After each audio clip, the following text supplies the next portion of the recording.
An exciting story of redemption, love, passion, and new beginnings. She just wanted to clean the penthouse bathroom, but ended up inside the shower with a dangerous millionaire. Now, trapped in a game of seduction and secrets, she decides to spend a night with the millionaire. Watch this story to the end. You'll be surprised by this story. If you like love stories, romance, subscribe to this channel, leave your comment. We post videos like this every day. Continuing. The smell of disinfectant had already become part of Ellie Anderson's skin, like an invisible mark she had carried since arriving in New York 2 years before. At 24, she had the rough hands of someone who intimately knew every type of dirt that New York's elite preferred to ignore. In the silent early mornings of Crystal Tower, one of the most exclusive condominiums in the Upper East Side, she moved like an efficient ghost, cleaning the traces of lives that would never intersect with her own. Coming from a small forgotten town in rural Kentucky, Ellie carried in her chest a mixture of rebellion and resignation that she had never learned to untangle. Her father, pastor of the only evangelical church in town, had shaped her childhood with sermons about purity and submission, while her mother had disappeared one September morning when she was only 8 years old. She simply vanished, leaving behind only a note asking for forgiveness and a Bible with several pages torn out. Pastor Anderson never spoke about his wife's disappearance. On the rare occasions when Ellie tried to ask, he would quote verses about accepting God's will and change the subject. The girl grew up believing that questioning was sinful, that silence was virtuous, and that the women in her family had a natural tendency to disappear. At 18, after finishing high school and realizing that her life would be an endless repetition of suffocating Sundays at church, Ellie gathered what little money she had and bought a bus ticket to New York. She didn't say goodbye to her father. She left. Only a note, as her mother had done years before, but hers simply said, "I'm going to find my life." The big city received her with the typical brutality of a place that has no time for sentimentality. Ellie slept in shelters, worked as a house cleaner in outer borough homes, cleaned shopping mall bathrooms, and served coffee in downtown diners. Each job was a step on a ladder that seemed to lead nowhere, but she climbed anyway, with the silent stubbornness of someone who has no other option. It was through a co-worker that she learned about the night cleaner position at Crystal Tower. The salary was 3 times better than anything she had ever earned, but the requirements were strict. Absolute discretion, silent efficiency, and never, under any circumstances, interact with the residents. The outsourced company that managed the cleaning made it clear that the condo owners paid a premium precisely so they wouldn't have to see the people who kept their lives organized. Ellie adapted perfectly to the job.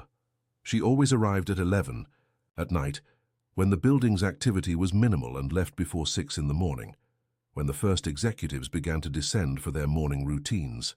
She knew each apartment by the debris she cleaned, the 12th floor lawyer who drank whiskey alone while looking at photos of his ex-wife, the 8th floor socialite who took sleeping pills and left desperate notes to herself around the house, the 15th floor businessman who received expensive escorts and then spent hours in the bathroom vomiting from guilt or disgust. But there was one apartment she had never entered, the 30th floor penthouse. According to other employees, the owner was a reserved man who didn't allow external cleaning. Some said he cleaned the apartment himself. Others whispered that he lived in filth like a modern hermit. What everyone agreed on was that Ethan Blackwood was best left alone. Ellie knew his name from the financial newspapers she sometimes browsed in the public dentist's waiting room. Ethan Blackwood, mining magnate, investor in military technology, widower since his wife had died tragically 2 years before. The few photos circulating in the media showed a man in his early 40s, dark hair with grey at the temples, light, eyes that seemed to see through people, and an expression that oscillated between boredom and an almost predatory coldness. After his wife's death, he had completely withdrawn from New York's social life. He no longer appeared at events, gave no interviews, wasn't seen in restaurants and clubs frequented by the elite. It was as if he had become a ghost, living at the top of the city's most exclusive building, invisible to the world below. On the night everything changed, Ellie was on the 29th floor, cleaning the apartment of a couple of doctors who Travelled constantly. It was a Tuesday in March and the rain beat against the windows with the insistence of someone who had something important to say. She was putting away the cleaning products when she realized she had forgotten the mop in the master bathroom. She went back to get it, but upon entering the hallway, she got confused. All the floors of the building had similar layouts, and she, tired after 6 hours of work, took the elevator and pressed the button for the 30th floor instead of the 29th. She only realized her mistake when the doors opened directly into an apartment instead of a common hallway. Ethan Blackwood's penthouse was a universe apart.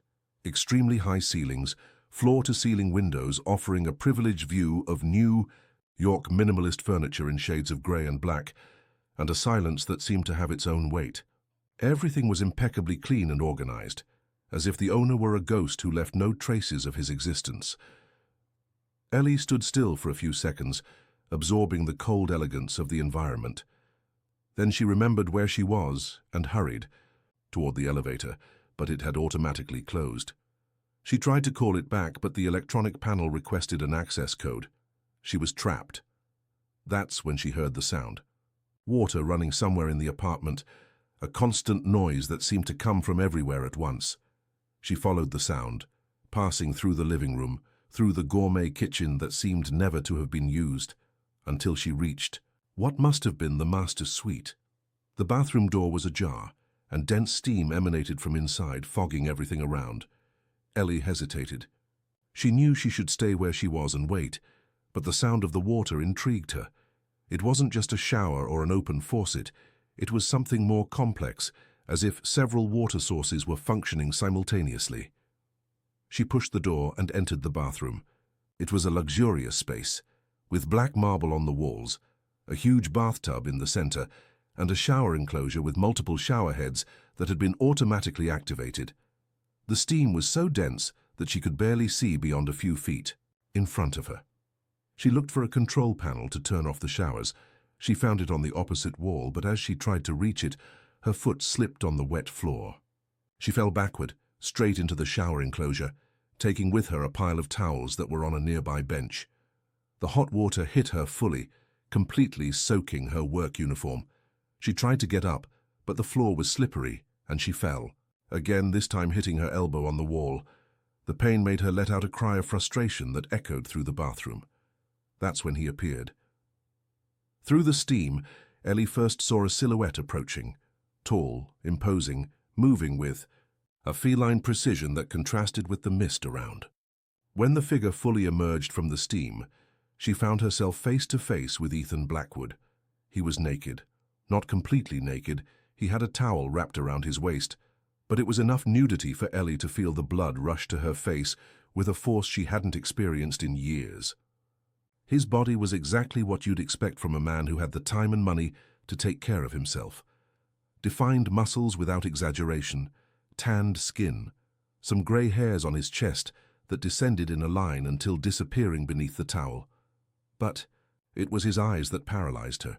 Grey like a forming storm, they observed her with an intensity that seemed to pierce right through her.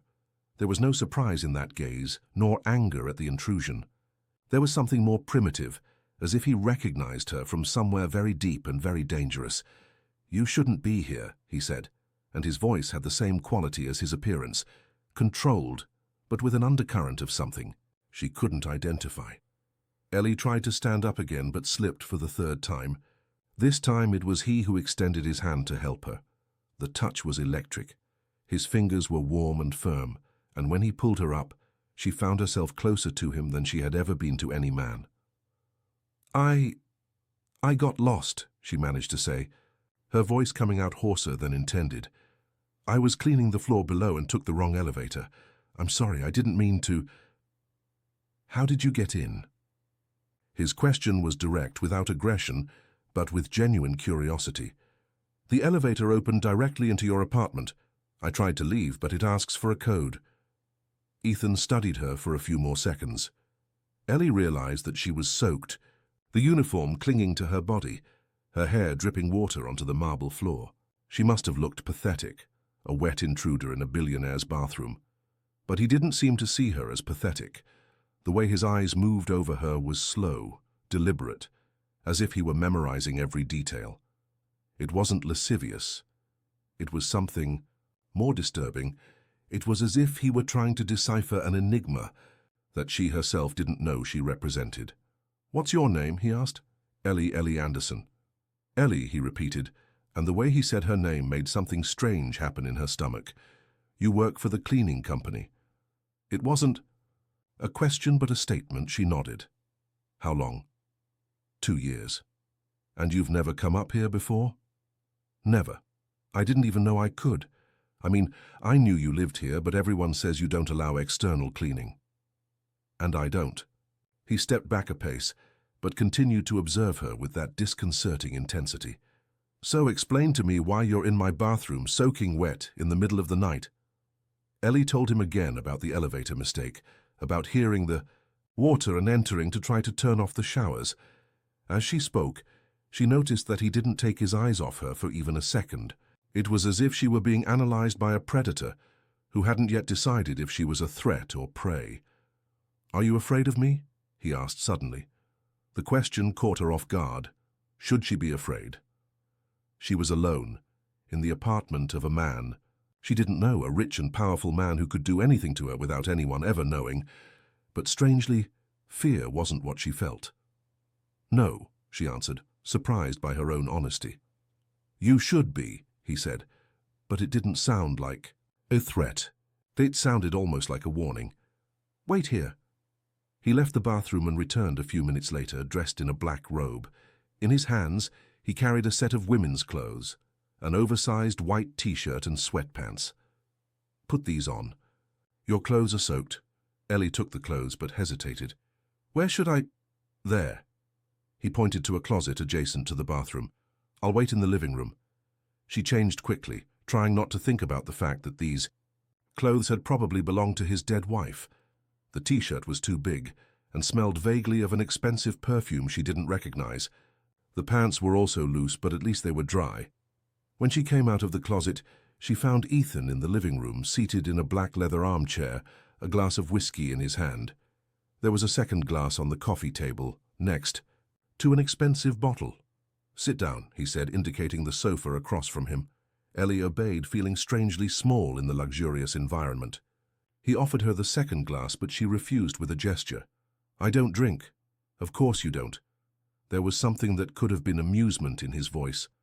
"Let me guess, religious family, rural Kentucky, pastor father." She stared at him, surprised. "How did you—" "Your accent. The way you speak, as if you're always apologizing. And there's something in your eyes, a guilt that isn't yours but that you carry anyway." His words hit her like a punch to the stomach. It was as if he could see through her, straight to the darkest corners that she herself preferred to ignore. "You don't know me," she said, more defensively than she intended. "No, I don't." He took a sip of whiskey. "But I recognize the type. Women who were taught that existing is a sin, that taking up space is a transgression. Women who spend their entire lives apologizing for breathing. And you? What kind of man are you?" The question came out before she could contain herself. Ethan smiled, and it was the first genuine expression she saw on his face. It wasn't a pleasant smile. It was the smile of someone who recognized a challenge and decided to enjoy it. "The dangerous kind," he said. "The kind that women like you should avoid." "Why?" "Because I have no limits. Because when I want something, I get it. And because you, Ellie Anderson, have just become something I want." The silence that followed was charged with a tension she had never experienced. It wasn't fear, not exactly. It was a mixture of danger and excitement that made her feel as if she were on the edge of a precipice, knowing that one step forward would change everything forever. "I should leave," she said, but didn't move. "You should," he agreed. "But you won't." "How do you know?"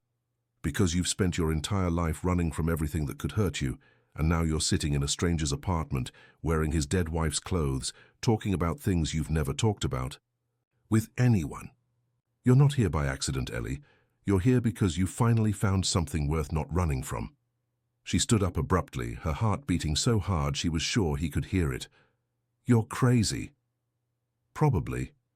He didn't move from the armchair, just observed her with those grey eyes that seemed to see everything. But that doesn't make what I said any less true. Ellie walked to the window, trying to organize her thoughts. Down below, New York stretched out like an ocean of lights. Millions of people living their lives without knowing that on the 30th floor of Crystal Tower, a GC cleaner from rural Kentucky and a widowed billionaire were having a conversation that neither fully understood. "I need to go," she said without turning around. "I know." His voice came from much too close. She turned and discovered that he had approached silently. "But before you do, let me make a proposal." "What proposal?" "Work for me, directly for me. Leave the cleaning company and come take care of this apartment exclusively." "I don't understand." "It's simple. You would come every day, take care of the cleaning, the organization, the small things that make a home function. In return, I would pay you 3 times what you earn now." Ellie stared at him, looking for the catch. Why me?" "Because you're invisible, because nobody knows you exist, and because—" He hesitated for the first time since the conversation began. "Because for a long time, I haven't felt alive. Around anyone. And what would be the duration of this employment? 3 months. At the end of that period, you decide if you want to continue or if you prefer to return to your previous life. And the conditions? Just one. There's a room at the end of the hallway with a red door. You must never enter there. Never. Under any circumstance." The way he said this sent a shiver up her spine. There was something in his voice, an urgency. That bordered on desperation. What's in that room? Things that are better left in peace. Ellie knew she should refuse. She knew that any sensible person would run out of there and never look back. But she wasn't sensible, had never been. And for the first time in her life, someone was offering her not just money, but a chance to discover who she really was when she wasn't hiding. "All right," she said. "I accept." Ethan closed his eyes for a moment, as if feeling relief or terror. She couldn't distinguish which. "Then it's done," he said. "You start tomorrow." And that's how Ellie Anderson, daughter of a pastor from rural Kentucky at 24 years of age, and with a heart full of unrevealed secrets, became part of the life of a man she didn't know, but who somehow already knew her better than she knew herself. When she finally descended from the 30th floor that early morning, carrying her wet clothes in a plastic bag, she knew she had just crossed a line that couldn't be uncrossed. And the most frightening part was that she didn't want to go back. The elevator descended in silence, taking her back to the common world, but Ellie was no longer the same person who had gone up by mistake a few hours before. Something had fundamentally changed, something she couldn't name, but that she felt pulsing in her chest like a second heart.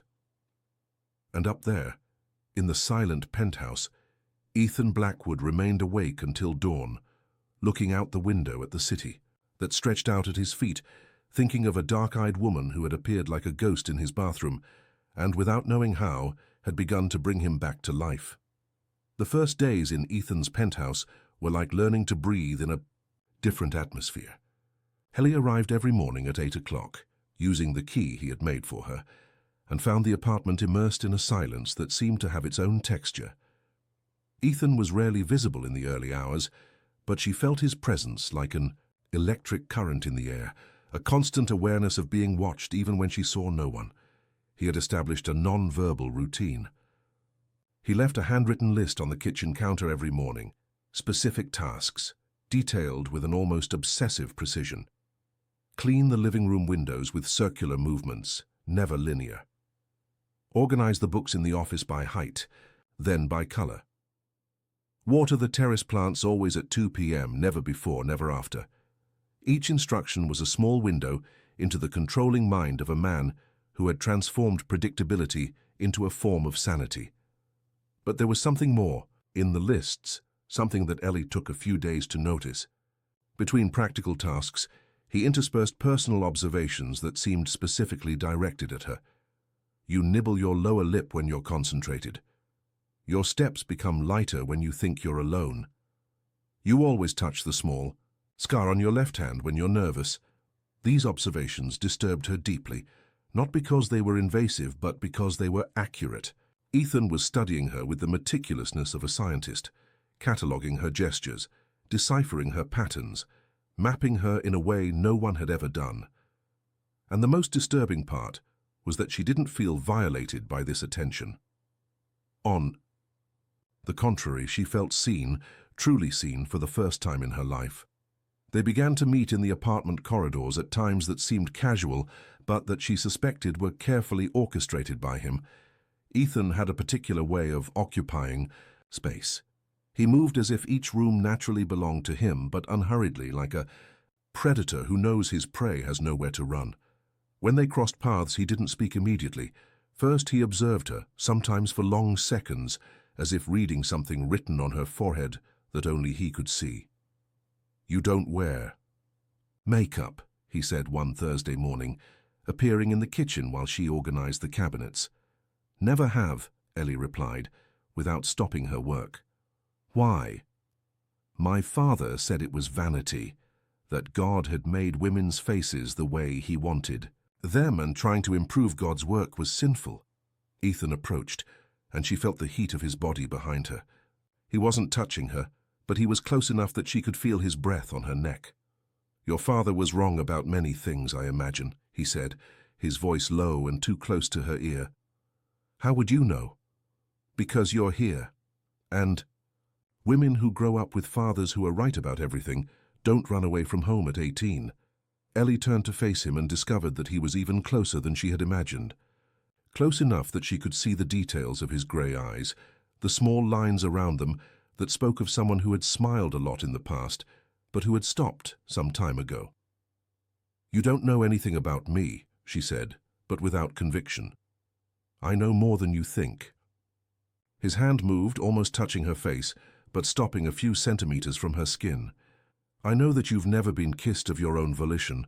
I know that you've never chosen to be touched. I know that you carry guilt for things you didn't do and shame for things that aren't shameful." Ellie's heart was beating so hard that she was sure he could hear it. "How do you—" "Because I recognize broken people, Ellie. I'm an expert in them." He moved away then, leaving her with trembling legs and a sensation in her stomach that she couldn't identify. Was it fear, excitement, anger? Perhaps it was all of these together, an explosive mixture of emotions that she had never been taught to process. The following days brought a subtle but constant escalation of this dance of approach. Ethan began to appear at unexpected moments. When she was on her knees cleaning the floor, he would appear and stand behind her in silence until she became aware of his presence. When she was standing on a ladder organizing high shelves, he would hold the ladder unnecessarily, his hands occasionally brushing against her legs.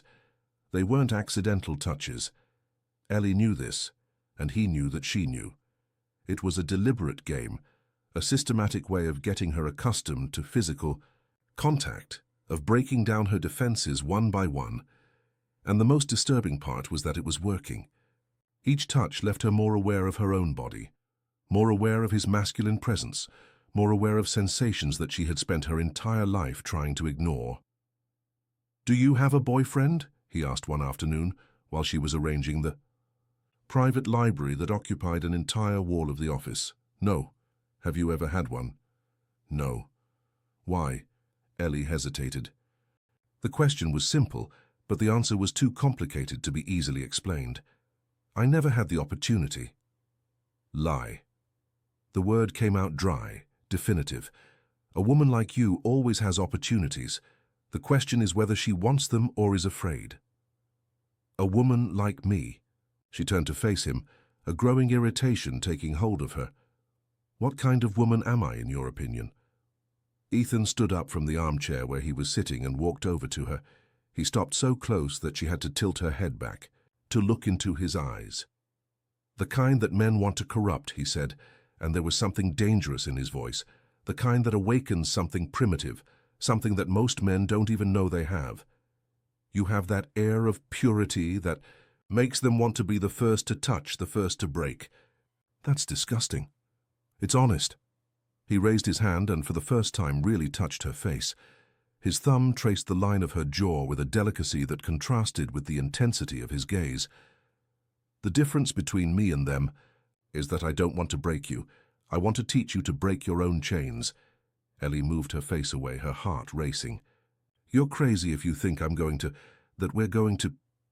We're not going to do anything, he said, but the smile that appeared at the corner of his mouth belied the words. Unless you want to. I don't want to. Not yet. The confidence in his voice irritated and excited her at the same time.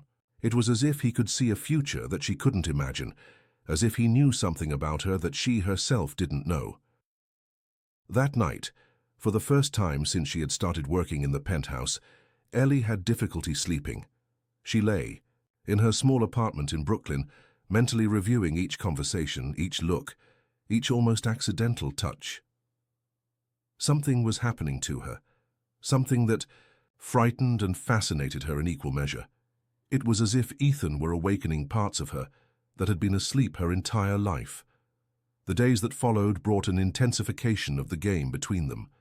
Ethan began to leave the task lists in places that forced her to look for them, inside books that she would have to leaf through, behind paintings that she would have to move, in drawers that she would have to open. It was a way of making her explore the apartment more deeply, of making her complicit in the gradual violation of his privacy, and she realized that she was enjoying it. Each new discovery about his life intrigued her more. The shelves full of books on psychology and neuroscience, the drawers organized with the precision of a surgeon, the plants on the terrace cared for with an affection that contrasted with the coldness he showed toward people, the climate-controlled wine cellar with expensive wines that seemed never to have been opened. But there was something that intrigued her above all, the corridor that led to the bedrooms. It was a space that she cleaned daily, but always with a strange feeling of being watched. Besides Ethan's master bedroom, there were 3 doors. 2 were always open, a secondary office and a guest room that clearly never received guests. But the 3rd door, at the end of the corridor, remained closed. It was a door different from the others. While all the other doors in the apartment were white or light wood, this one was red. Not a vibrant red, but a deep red, the color of dried blood. And there was something in the way Ethan looked in the direction of that corridor when he thought she wasn't watching. A mixture of pain and obsession that left her with a curiosity that bordered on desperation. The temptation to open that door became a constant presence in her mind. Ethan had been clear, never enter there. But he hadn't explained why. And the absence of explanation made the prohibition even more tempting. Ellie began to spend more time in the corridor, cleaning the same places several times, always casting furtive glances at the red door. It was on a Friday night that everything changed. Ellie had finished her tasks and was preparing to leave when she heard a sound coming from Ethan's bedroom. It wasn't a normal sound. It was as if someone were struggling against something, breathing with difficulty, moaning in pain or despair. She hesitated in the corridor, divided between concern and the instinct not to get involved. But the sound continued, becoming more intense, more desperate. Finally, she knocked on the bedroom door. "Ethan, is everything all right?" There was no response, just the sounds continued. She knocked again, harder. "Ethan, I'm coming in." She pushed the door and found a scene that left her paralyzed. Ethan was in bed, but he wasn't sleeping normally. He was having what appeared to be a violent nightmare. His body contorted, his hands gripping the sheets as if he were trying to hold on to something. His face was contracted in an expression of pure agony. "No," he murmured, his voice hoarse and desperate. "I didn't know. I couldn't know. Forgive me. Forgive me." Ellie approached the bed, not knowing what to do. She had seen her father having nightmares after her mother disappeared, but never something so intense. Ethan seemed to be experiencing something terrible, a pain that came from a very deep place. "Ethan," she called, gently touching his shoulder. The reaction was immediate and violent. He woke up as if he had received an electric shock, his eyes opening all at once, his body stiffening. For a moment he didn't seem to recognize her. There was something wild in his gaze, something that made her instinctively take a step back. "What are you doing here?" His voice came out harsh, almost unrecognizable. "You were having a nightmare. I heard the sounds and got worried." Ethan ran his hands over his face, as if trying to compose himself. When he looked at her again, his eyes were different. Vulnerable, in a way she had never seen. "What time is it?" "Almost midnight. You should have left hours ago." "I was finishing some things." It was a lie. She had stayed because she didn't want to leave, because she had become accustomed to his presence, to the constant tension between them. "Do you want me to do something? Tea?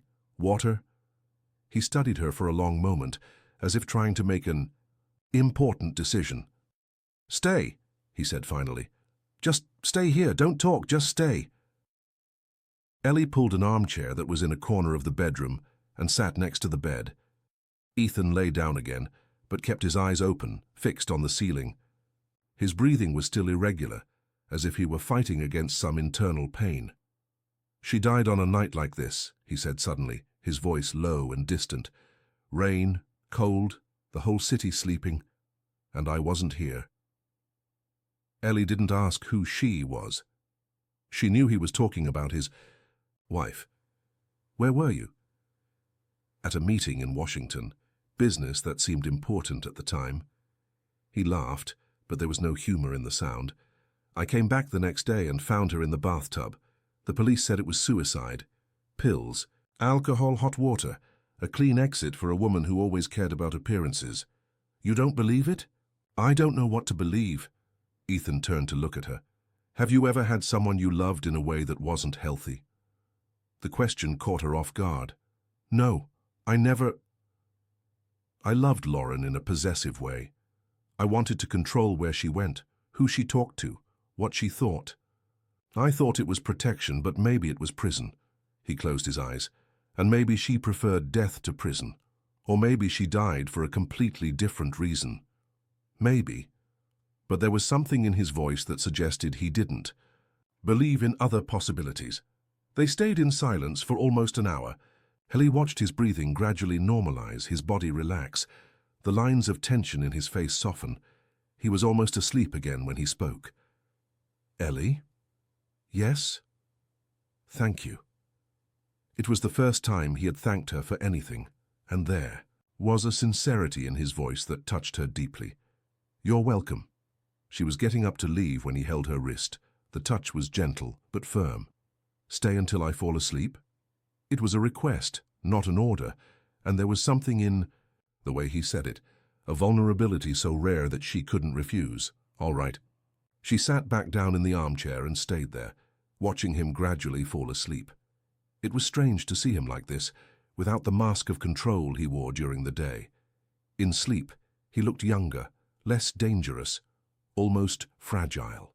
It was when he was sleeping deeply that she noticed. The keys were on the bedside table, in a small bunch that included a red key different from the others. The key to the forbidden door. Ellie stared at the keys for a long time, her heart beating hard.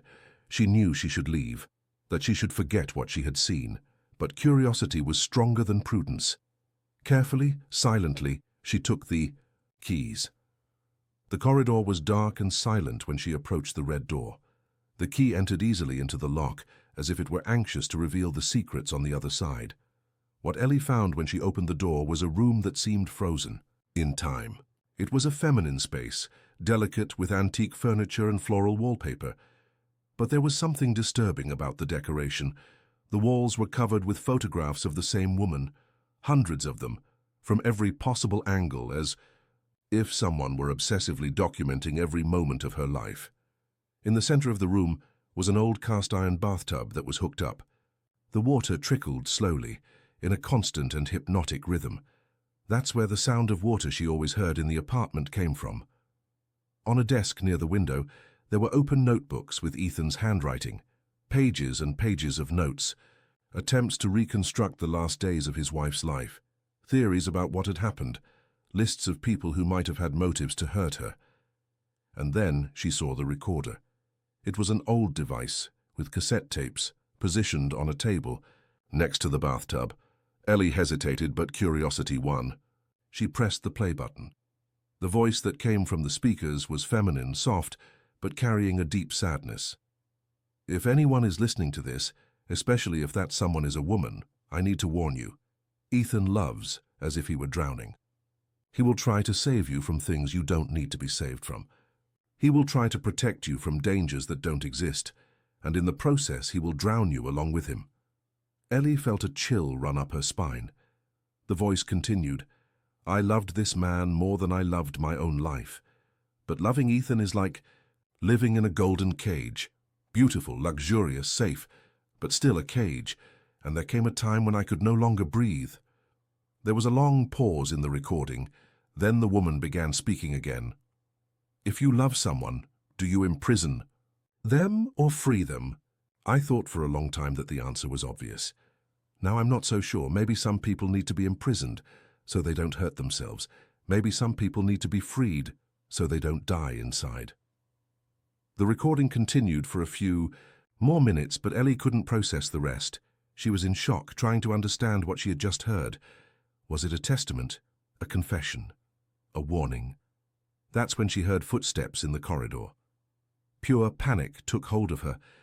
She quickly turned off the recorder, put the keys in her pocket and tried to leave the room, but it was too late. Ethan was standing in the doorway, looking at her with an expression she couldn't decipher. It wasn't anger, as she expected. It was something more complex, pain perhaps, or disappointment, or relief. I knew you would do this, he said, his voice too calm for the situation. Ethan, I can explain. You don't need to. He entered the room and closed the door behind him. I deliberately left the keys within your reach. Part of me wanted you to find this place. Why? Because I needed to know if you were strong enough to handle the truth. He approached her, and for the first time since they met, she saw fear in his eyes. And because I needed to know if you would run away after discovering who I really am. And who are you? Ethan stopped in front of her, so close that she could feel the heat from his body. A man who killed his own wife without laying a finger on her, he said, and then to her complete surprise, he knelt down. Ethan? Please, he said, and there was a desperate urgency in his voice. Let me explain, let me tell you the truth before you decide to leave. Ellie looked at him.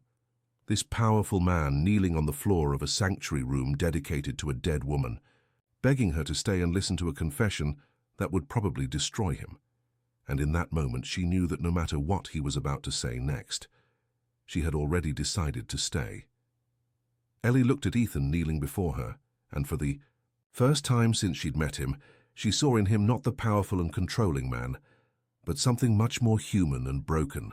There was a vulnerability in his grey eyes that touched a place inside her she didn't even know existed. The tears he was trying to hold back made those eyes shine in a way that was both beautiful and devastating. Stand up, she said softly. Please stand up and tell me everything. Ethan obeyed slowly, as if each movement cost him an immense effort. He walked to the window of the red room and stood with his back to her, looking at the city sprawled below. The position made him look even more solitary, a man isolated at the top of his empire of glass and concrete. Lauren and I met 10 years ago, he began, his voice low and controlled, as if he were reporting facts to a court. She was a photographer, specialized in portraits. She came from a traditional New York family but had rebelled against expectations and lived off her art. She was free in a way that I never was. He paused, ran his hand through his hair, a gesture that Ellie already recognized as a sign that he was struggling to find the right words.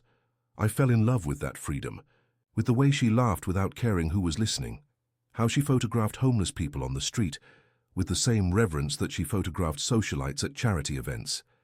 She saw beauty where I only saw problems to solve. Ellie approached the desk where Ethan's notebooks were. The pages were open to complex diagrams, detailed timelines, lists of names with notes beside them.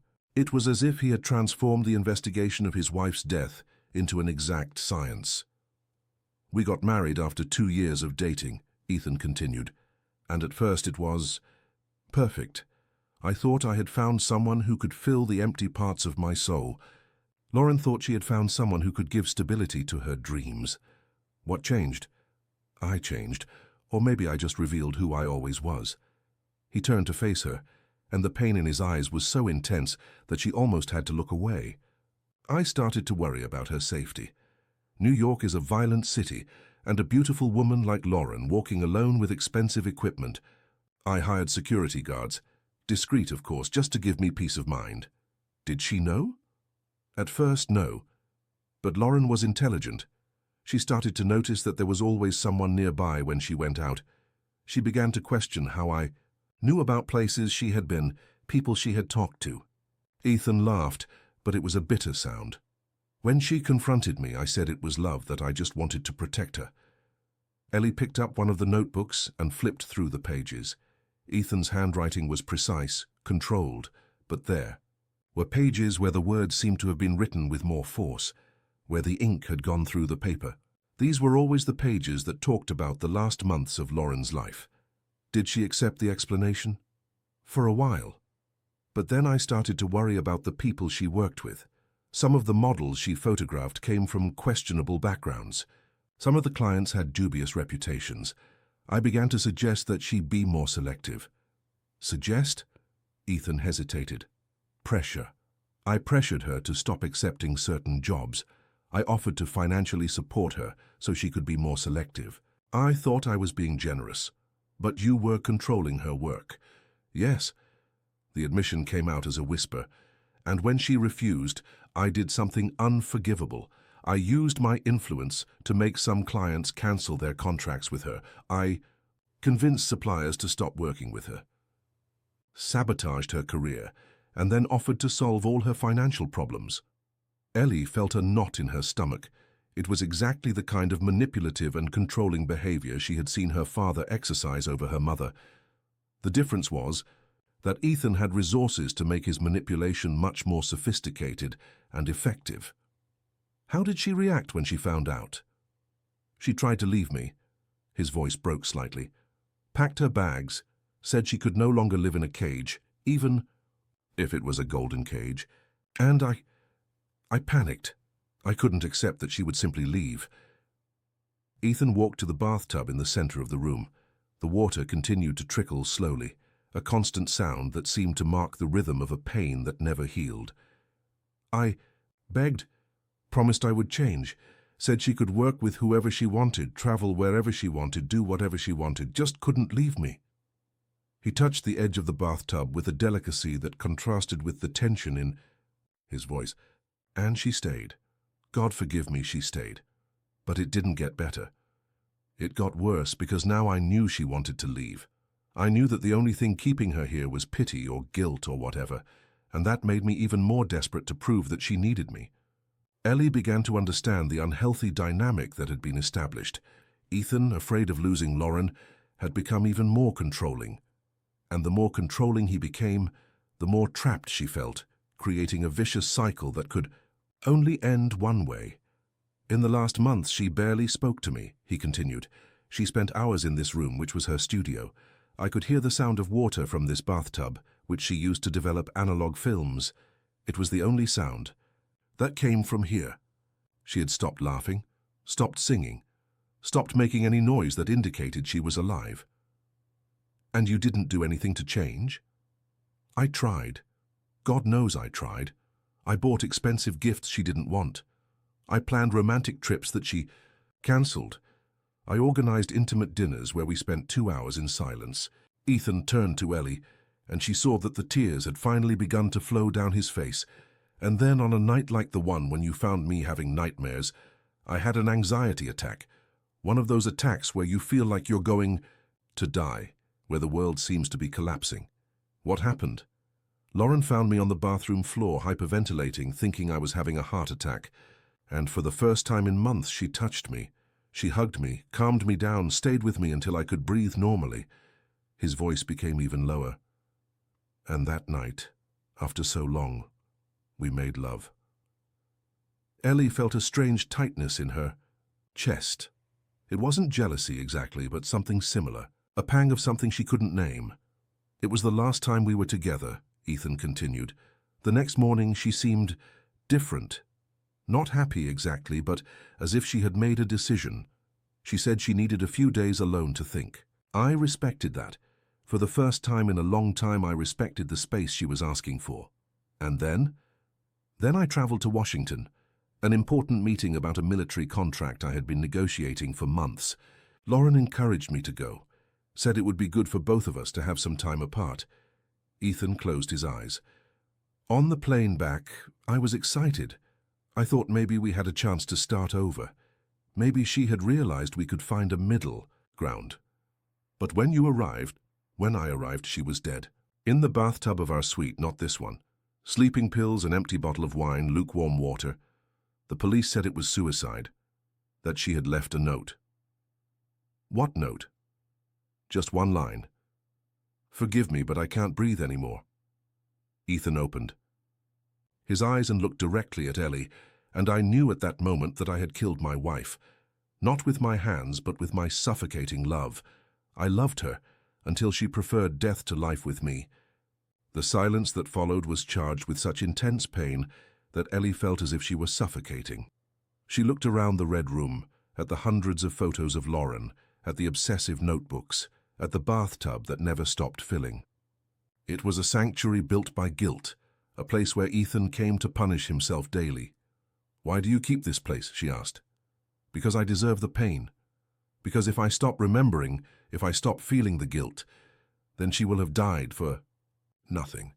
Ethan approached her again, and because I needed a place to keep the truth that no one else knows.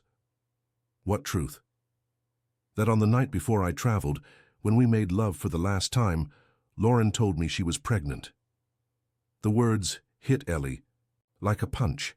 She felt her legs tremble and had to lean on the desk. She was pregnant 2 months along. She had found out the week before but didn't know how to tell me. She was afraid I would use the pregnancy as another way to control her. Ethan's voice became a whisper, and she was right. I would have used it. I would have said that now she couldn't leave me, that we had a responsibility, that the child needed stability. Why didn't she tell the police? Why wasn't it in the suicide note?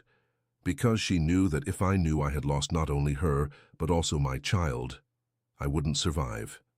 Ethan moved even closer, and Ellie could see every detail of the pain etched on his face. Even at the end, even choosing death, she was still trying to protect me. Ellie closed her eyes, trying to process everything she had heard. It was a love story that had become toxic, of protection that had become prison, of two people who loved each other but couldn't find a way to love that wasn't destructive.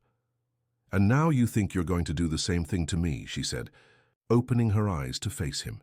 "I know I will." The brutal honesty in his voice surprised her. "From the moment you appeared in my bathroom, soaked and vulnerable, I knew I would want to protect you from everything. I would want to keep you safe, control every aspect of your life, make you depend on me for everything. Then why did you tell me all this?" "Because this time I want you to know exactly who I am before you decide to stay." Ethan raised his hand and touched her face with a delicacy that contrasted with the intensity of his words. "I want you to know that I am a dangerous man, that I will try to love you in a way that might suffocate you, and that if you still decide to stay, it will be because you consciously chose to take that risk." Ellie felt her heart beating so hard she was sure he could hear it. There was something deeply disturbing about his honesty, but also something liberating. For the first time in her life, someone was being completely transparent about their flaws, about their dangers, about what she could expect. "And if I say I want to take the risk, then I'll try to be different. I'll try to love you in a way that isn't a prison." His hand moved from her face to her neck, his thumb tracing small circles on her sensitive skin. "But I can't promise that I'll succeed. I can only promise that I'll try." "Ethan, say my name again," he asked, his voice hoarse. "Ethan." He closed his eyes as if her saying his name was a prayer. "I've never felt anything like what I feel for you," he said. "With Lauren it was intense, obsessive, possessive. But with you it's different. It's as if you awakened parts of me that I didn't even know existed." "What parts?" "The parts that want to protect without controlling, the parts that want to love without possessing." He opened his eyes and looked at her with an intensity that made her feel as if she were being seen to her soul. "The parts that want to be vulnerable without being ashamed of vulnerability." Ellie raised her hand and touched his face, feeling the stubble, the warm skin, the small scar near his temple that she had noticed, but never dared to ask how it had, appeared. "I've never felt safe with anyone," she said. "I grew up thinking that men were creatures who used love as an excuse for control. My father did that with my mother, and I swore I would never let anyone do that to me. And I am exactly the kind of man you should avoid." "Yes." She smiled, and it was a sad but real smile. "But for the first time in my life, someone is being honest about their flaws before trying to seduce me with their qualities. And that makes me want to try." Ethan tilted his head, bringing his face closer to hers. "Are you sure? Because if we do this, if we cross this line, there's no going back. I won't be able to pretend that you're just my employee. I won't be able to keep my distance." "I don't want you to keep your distance." The kiss that followed was different from anything Ellie had imagined a first kiss could be. It wasn't gentle or hesitant. It was urgent, desperate, as if they were drowning and needed each other's air to survive. His hands tangled in her hair, pulling her closer, while she grabbed his shirt as if he would disappear if she didn't hold him tightly enough. When they separated, both were breathing with difficulty. "Ellie," he said, his voice hoarse with desire and something deeper. "I know." She knew what he was asking without needing to hear the words. "I want to. For the first time in my life, I want to." He picked her up with an ease that surprised her, as if she weighed nothing. He carried her out of the red room through the hallway to his bedroom. The contrast was striking. Where Lauren's room was a sanctuary to the past, Ethan's room was austere, minimalist, as if he were merely existing, not living. He set her down next to the bed and stood there, looking at her as if he were memorizing every detail. "You're beautiful," he said, and there was a reverence in his voice that made her blush. "I'm not." "You—" "Duh," he interrupted. "Not in the obvious way, not in the way magazines say women should be, but you're beautiful in the way someone who has never been touched by vanity can be. Authentic, real." He began to unbutton her shirt slowly, giving her time to change her mind, but she didn't. Instead, she raised her hands and began to unbutton his shirt, her fingers trembling slightly but determined. When they were naked before each other, he stopped again. "I want you to know," he said, "that if you tell me to stop at any moment, I will stop, without questioning, without insisting. This is your choice from beginning to end."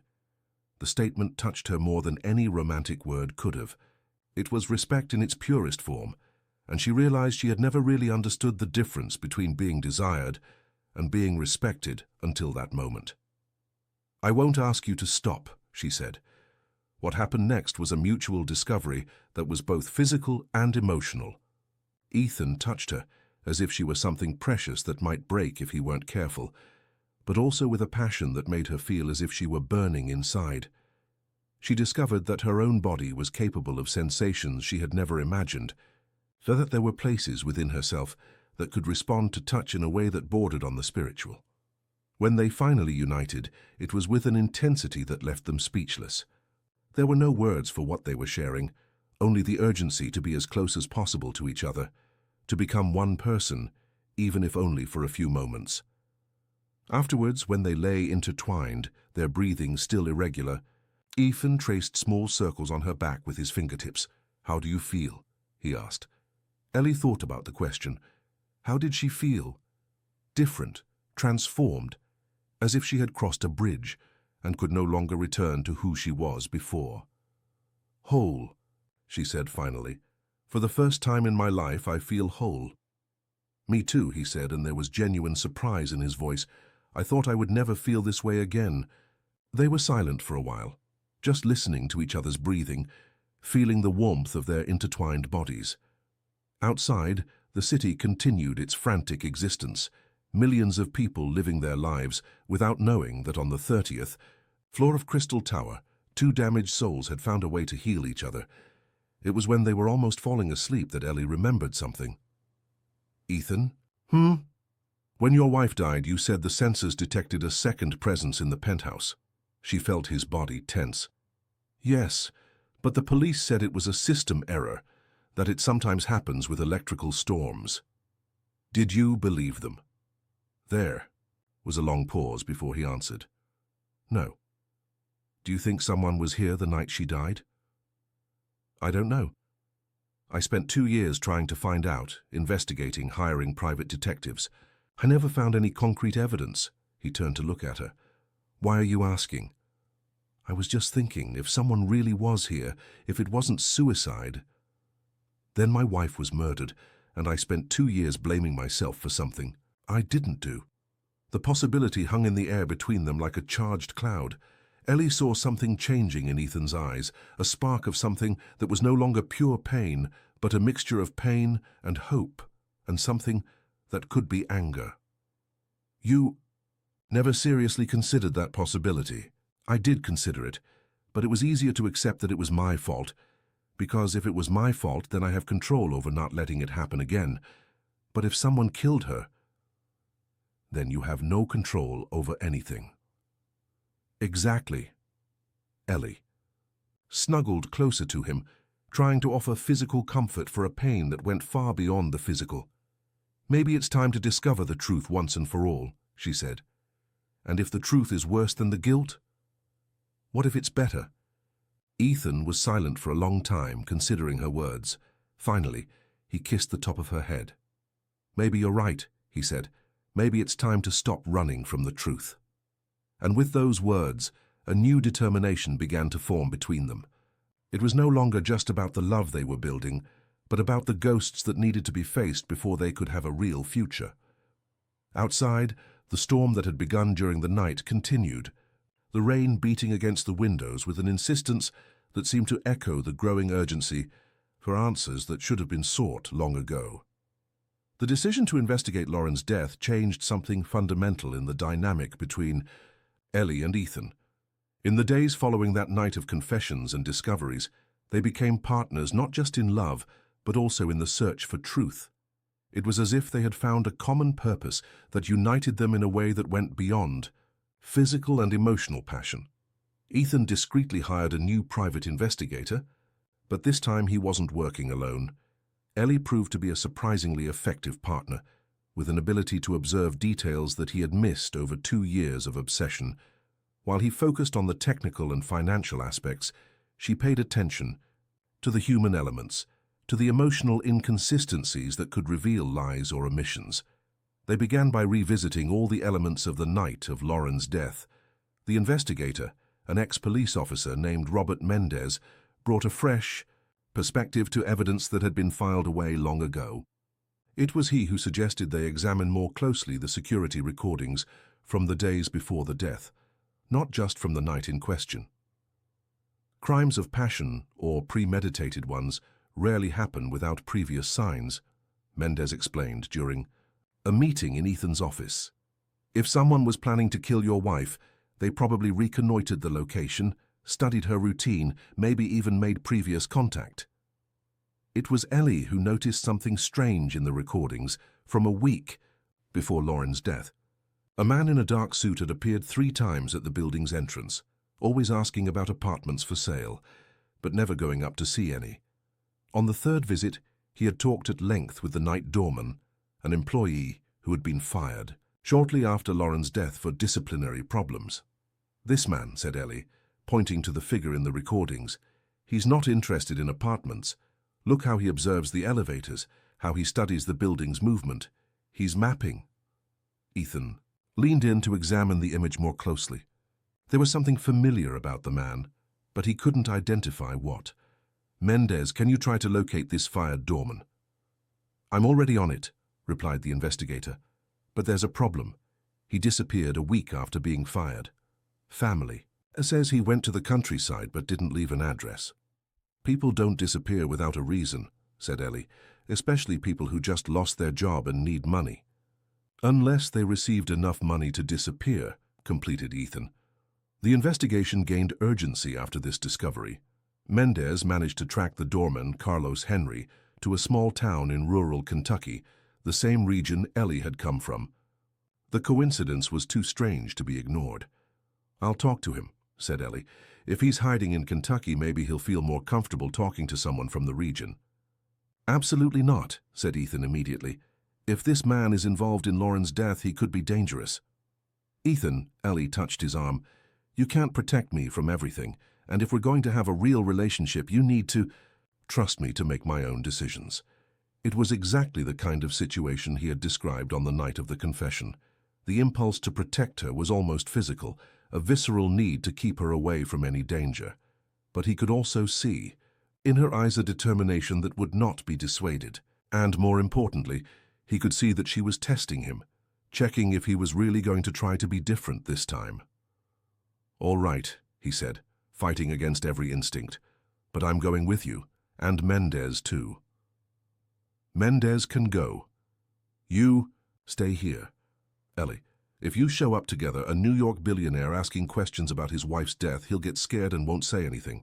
But if it's just a woman from the countryside asking questions about a neighbor, maybe he'll open up."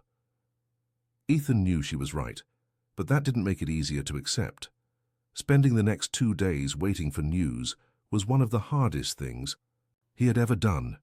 Each hour without contact seemed like an eternity, and he found himself imagining all possible scenarios where something went wrong.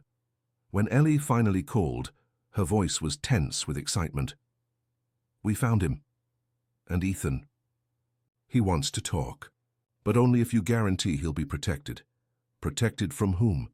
From the man who paid him to leave the penthouse door open the night Lauren died.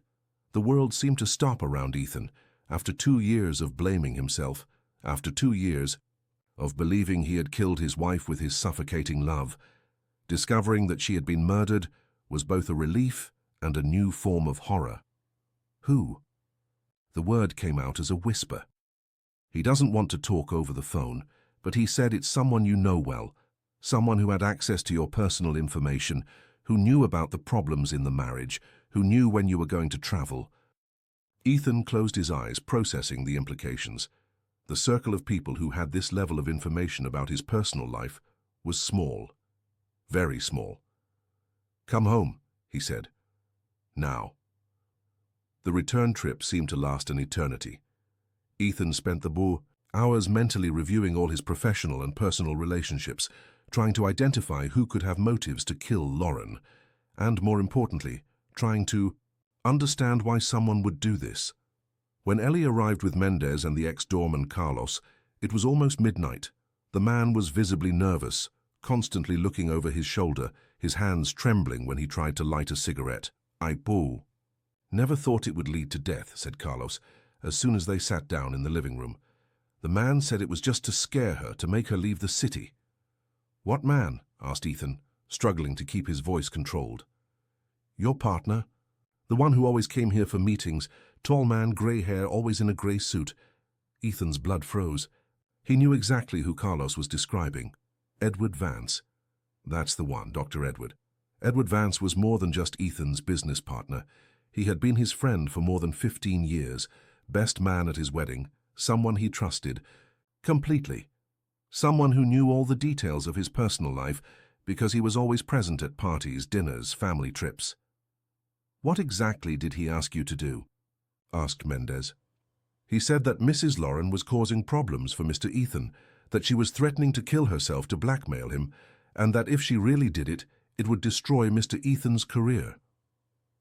Carlos pulled on the cigarette with trembling hands. "He paid me to leave the penthouse door unlocked on a specific night and to turn off the security cameras for 2 hours. And you did. He paid me $50,000, $50,000. I was making minimum wage per month. He said it was just to scare her, to show that her security wasn't as good as she thought." Carlos began to cry. "I never thought he would really hurt her." Ellie approached Ethan and held his hand. She could feel the tension radiating from his body, the internal struggle between anger and shock. "Tell the rest," said Ethan, his voice dangerously low. "I left the door open, turned off the cameras, went home. The next day I found out she had died. When I came back to work, Dr. Edward was there talking to the building manager. He took me aside and said that if I told anyone about our conversation, they would blame me for her death. He said I was an accomplice, and then he fired you to silence you. He fired me and gave me more money to leave the city. Said it was for my own protection, that the police might want to make a scapegoat out of me." Carlos looked directly at Ethan. I swear to God, sir, I never thought he was going to kill her. I thought it was just to scare her, really. Ethan stood up abruptly and walked to the window. Outside, New York glittered in the darkness, indifferent to the drama unfolding on the 30th floor. His mind was processing not just the revelation that Lauren had been murdered, but also the betrayal of someone he trusted completely. Why? He asked without turning around. Why would Edward do this? I don't know, sir, but... Carlos hesitated. Speak. In the last conversation we had, he said something strange. He said that some people don't know what's good for them, and that sometimes friends need to make difficult decisions. It was Ellie who made the connection first. Ethan, what if Edward thought he was protecting you? What if he saw how you were suffering in the marriage and decided to solve the problem the only way he knew how? The suggestion was so disturbing that Ethan turned to face her. You're saying he killed my wife to save me from the marriage? I'm saying that rich and powerful men sometimes think they can solve any problem with money and violence, and that maybe Edward saw your unhappiness and decided to take extreme action. Ethan closed his eyes, remembering conversations he had had with Edward in the months before Lauren's death. Conversations where he had opened up about the difficulties in the marriage, about how he felt trapped, about how he no longer knew what to do to win back his wife. At the time, Edward had been a sympathetic listener, offering advice about relationships and suggestions on how to deal with difficult women. My God, whispered Ethan. He really did it. The question now, said Mendez, is what we're going to do with this information. It was a good question. Edward Vance wasn't just a rich and powerful man, but also had political and judicial connections that could make it very difficult to hold him accountable for the crime. Furthermore, the only direct evidence was Carlos's testimony, a former employee who had been paid to facilitate the crime. We're going to confront him, said Ethan. That could be dangerous, warned Mendez.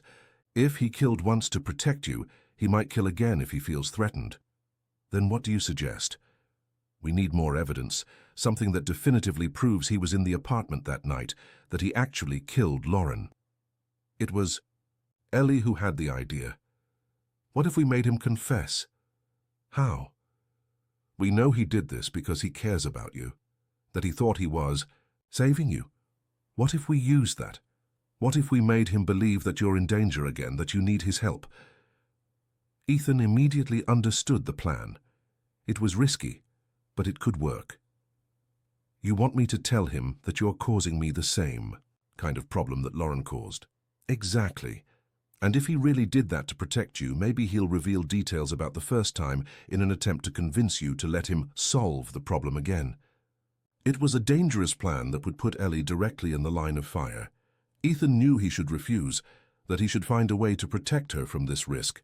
But he also knew that she was right, and that if they wanted justice for Lauren, they would have to take some risks. All right, he said finally, but we'll do it safely. Mendez, you'll be monitoring everything. And at the first sign of real danger, we abort. 2 days later, Ethan called Edward and arranged a meeting at the penthouse. He said he needed advice on a personal problem, something only a close friend could help resolve. Edward arrived punctually, as always. He was an elegant man in his 50s, with perfectly combed grey hair and a warm smile that had always reassured Ethan.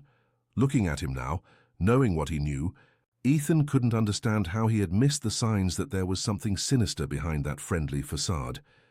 You look worried, my friend, said Edward, settling into his usual armchair. What's going on? It's about Ellie, said Ethan, following the script they had rehearsed. The woman who has been working here. Ah, yes, the cleaner. What about her?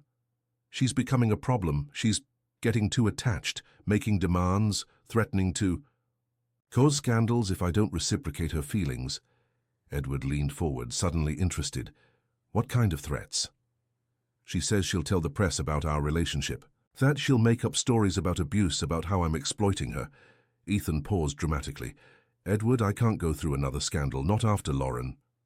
Of course not.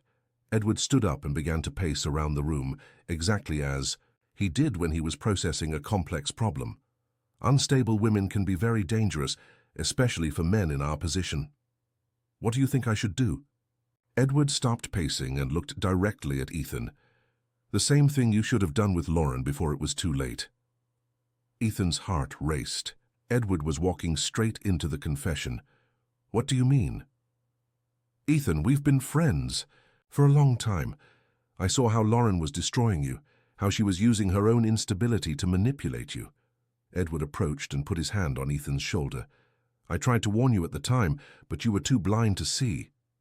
Warn me? About what? About what she was planning. The suicide threats weren't just emotional manipulation, Ethan. She was really planning to kill herself and make you look guilty. How do you know that? Edward hesitated for a moment, as if deciding how much to reveal. Because I confronted her the night before you traveled to Washington. I came here to try to convince her to stop the emotional blackmail. You were here that night? I was, and she confirmed everything to me. Said that if you didn't change completely, if you didn't become the man she wanted you to be, she was going to kill herself and leave letters blaming you for everything. Edward squeezed Ethan's shoulder. I couldn't let that happen to my best friend. So what did you do? What was necessary? The words hung in the air like a complete confession. Ethan felt a mixture of nausea and relief. Finally, after 2 years, he was hearing the truth. You killed her. I prevented her from destroying you. Edward showed no remorse. And I would do the same thing again if necessary. It was at this moment that Ellie appeared in the living room, coming from the hallway where she had been hidden, listening to the entire conversation. How did you do it? File, she asked, her voice calm but firm. Edward turned, clearly surprised to see her there. What is she doing here? Asking questions, said Ethan. How did you kill my wife, Edward? Edward looked from one to the other, finally realizing he had fallen into a trap. You're recording this, he said, more as a statement than a question. Yes, said Ellie, and we already have enough evidence to send you to prison for the rest of your life. The transformation in Edward was instantaneous. The friendly smile disappeared, replaced by a coldness that Ethan had never seen before. You don't understand, he said, his voice now hard. I saved you from a woman who was going to destroy your life, and now you're getting involved with another, who's going to do exactly the same thing. The difference, said Ellie, taking a step forward, is that this time I know who you are. Edward laughed, but there was no humor in the sound. You don't know anything, girl. You don't know what men like us are capable of when we protect what's ours. I know exactly what you're capable of, she said. You're capable of killing a pregnant woman because you can't accept that your friend is happy with someone you don't approve of. The mention of the pregnancy made Edward blink, clearly surprised. She was pregnant. You didn't know. Ethan stood up, anger finally taking over. You killed my wife and my child, and you didn't even know you were killing a baby? For the first time, Edward seemed genuinely shaken. I didn't know. She didn't say anything about pregnancy. Of course she didn't say anything, Ethan exploded, because you showed up at her home like a psychopath, probably threatened her, and she was trying to protect herself. It wasn't like that. I tried to convince her rationally first. I offered her money to stay away from you, offered to pay for a generous divorce, but she refused. Edward was defending himself now, trying to justify his actions. She said she'd rather die than live without you, so you decided to make that a reality. I decided to give her what she wanted, and I even arranged everything to make it look like it was her choice so you wouldn't be blamed. How considerate, said Ellie with sarcasm. A thoughtful murderer. Edward turned to her with an expression that froze Ethan's blood. Be careful. What you say, girl. You don't know who you're dealing with. Actually, I know exactly who I'm dealing with, said Ellie, surprisingly calm. I'm dealing with a pathetic man who hides behind money and power because he's too cowardly to deal with his own problems. Edward's reaction was immediate and violent. He lunged toward Ellie, but Ethan intercepted him, grabbing his former friend's arm with enough force to make him grimace in pain. Never touch her again, said Ethan, his voice low and dangerous. Or, what? You'll kill me? Edward laughed. You don't have the courage. You never had the courage for the hard decisions. That's why I had to make them for you. The only hard decision here, said Mendez, appearing at the entrance to the living room with 2 police officers, is whether you'll cooperate or if we'll have to drag you." Edward looked around, finally realizing he was completely surrounded. All his arrogance disappeared, replaced by an expression of pure panic. "Ethan, you can't do this. We've been friends for years. I did that for you." "You killed my family," said Ethan, his voice breaking with emotion. "And then you let me believe for 2 years that I was responsible." "You were responsible. If you had been a better husband, if you had kept your wife happy, I would never have needed to intervene." The words hit Ethan like slaps, but it was Ellie who responded. "The only person responsible for Lauren's death is you, and now you're going to pay for it." Edward was arrested right there, still protesting his innocence and insisting that he had done everything out of love for their friendship. When they finally took him away, the penthouse was silent, except for the familiar sound of water trickling from the red room. Ethan and Ellie embraced in the middle of the living room, finally free from the ghost that had haunted their lives. There were no more doubts, no more guilt, no more secrets between them. "It's over," whispered Ellie. "It's over," he agreed. But they knew that, in reality, it was just beginning, with the truth finally revealed, with the guilt finally removed. From Ethan's shoulders, they could build a relationship based on honesty and mutual respect. In the months that followed, many things changed. Edward's trial was a national scandal, revealing not only Lauren's murder, but also a network of corruption and crimes he had orchestrated over the years. Ethan cooperated fully with the authorities, providing evidence that helped dismantle the entire scheme. Ellie became more than just a companion. She became a true partner, someone who challenged him to be better, who called his attention when his controlling instincts began to appear, but who also supported him unconditionally when he needed it. They transformed the red room. They removed the obsessive photos, turned off the bathtub that never stopped running, and converted it into an office where Ellie could study. Because, encouraged by Ethan, she had decided to finish the college degree she had abandoned when she ran away from home. "Are you sure you won't be bothered if I have my own career?" she asked one night while studying for entrance exams. "I'll be bothered if you don't have one," he replied, and this time he wasn't lying. "I want you to be independent, to have your own achievements. I want to be proud of you, not possess Taisiwa, and if I want to travel alone for work, then I'll be worried, but I won't try to stop you. And if I want to spend time with other people, then I'll be jealous, but I'll try to be rational about it." Ellie smiled. "At least you're honest about your flaws. It's the only way I know not to repeat the mistakes of the past." A year after Edward's arrest, Ethan proposed to Ellie. It wasn't a grand or public proposal. It happened on an ordinary Sunday morning while they were having coffee on the penthouse terrace, watching the city wake up below. "I want to marry you," he said, without preamble. "Why?"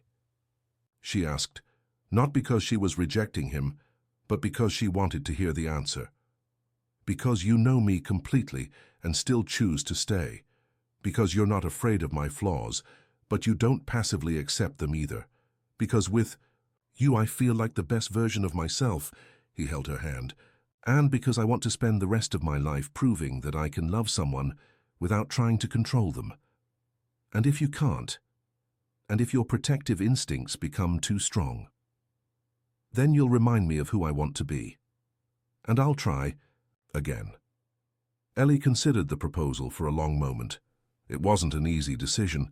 Ethan was still a man with controlling tendencies, still someone who fought against his own possessive instincts. But he was also someone who was genuinely trying to change, someone who loved her enough to fight against his own nature. "All right," she said finally, "but with some conditions." "What conditions?" "First, we do couples therapy, regularly, not just when we have problems, but as preventive maintenance." "I agree." "Second, I maintain my financial independence. I want to contribute to household bills. I want to have my own bank account. I want to be able to make decisions about money without needing your approval." "I agree." "Third, if I say you're being controlling, you stop and think before reacting defensively." "That will be difficult, but I agree." "And fourth, we never lie to each other, never, even if the truth is painful." especially if the truth is painful. Ellie smiled and extended her hand to him. Then yes, I accept your marriage proposal. The wedding took place 6 months later, in a small, intimate ceremony in the penthouse. There were no famous guests or extravagant celebrations, just the people who really mattered. A few true friends, Mendez, who had become a close friend, and surprisingly, Ellie's father. Pastor Anderson had appeared in New York a week before the wedding, after years without contact with his daughter. At first, Ellie didn't want to see him, but Ethan encouraged her to at least hear what he had to say. "I was wrong," said the pastor, sitting uncomfortably in the luxurious living room. "About many things, about your mother, about you, about what love means." "What changed?" asked Ellie. "I found the letters she wrote before leaving. Letters explaining why she could no longer live with me, how I had turned our home into an emotional prison." The elderly man seemed to have aged decades since the last time Ellie had seen him. Letters saying that she was leaving not because she didn't love us, but because she loved us too much to continue being a toxic example of a relationship. "Where is she now?" "She died 3 years ago. Cancer. But she lived those last years, happily working at an NGO that helped women in domestic violence situations." He looked at his daughter with tears in his eyes. "She always asked about you. She always regretted not taking you with her." It was a revelation that changed everything. About Ellie's childhood, about the reasons that brought her to New York, about the person she had become. But it was also a validation that her choices had been right, that it was possible to escape toxic patterns and build something better. The wedding itself was simple but deeply emotional. Ethan and Ellie wrote their own vows, promises that were both romantic and brutally honest about the challenges they would face. "I promise to love you without trying to possess you," said Ethan. "I promise to protect you without suffocating you. I promise to be vulnerable with you without using that vulnerability as manipulation. And I promise that when I fail in these promises, because I know I will fail, I will acknowledge my mistakes and try to do better." Ellie in turn promised, "I promise to be patient with your flaws without being passive about them. I promise to challenge you to grow without trying to fundamentally change you. I promise to be independent without being distant. And I promise that when you need space to be imperfect, I will give you that space, but I will also remind you of who you want to be." After the ceremony, when the few guests had already left, they were alone on the terrace, looking at the city that had been the stage for so much drama and transformation. "Do you regret anything?" asked Ethan. "Going to the wrong penthouse that night?" Ellie smiled. "Never. And you?" "Letting you enter the red room?" He pulled her closer. "Also never. Even knowing all the problems it brought, even knowing the danger you faced, I wouldn't change anything, because that's what brought us here. To a marriage based on brutal honesty and preventive therapy. To a marriage based on conscious choice. On actively deciding every day to love someone despite knowing all their flaws." Ellie nestled against his chest, listening to the heartbeat that had become as familiar as her own. "I love you, Ethan Blackwood, completely, consciously, and without illusions. And I love you, Ellie Anderson Blackwood, dangerously but with as much safety as I can offer." Down below, New York continued its frantic existence, millions of people living their lives, many of them trapped in toxic relationships, many of them repeating destructive patterns, many of them thinking that love meant control or submission. But on the 30th floor of Crystal Tower, 2 people had found a different way to love, a way that included flaws and growth, honesty and patience, independence and intimacy. It wasn't perfect, would never be perfect, but it was real. And sometimes real is better than perfect. The sound of water had finally stopped trickling in the apartment. The past had been buried, the truth had been revealed, and the future lay open before them like a blank page, waiting to be written with the words they chose together.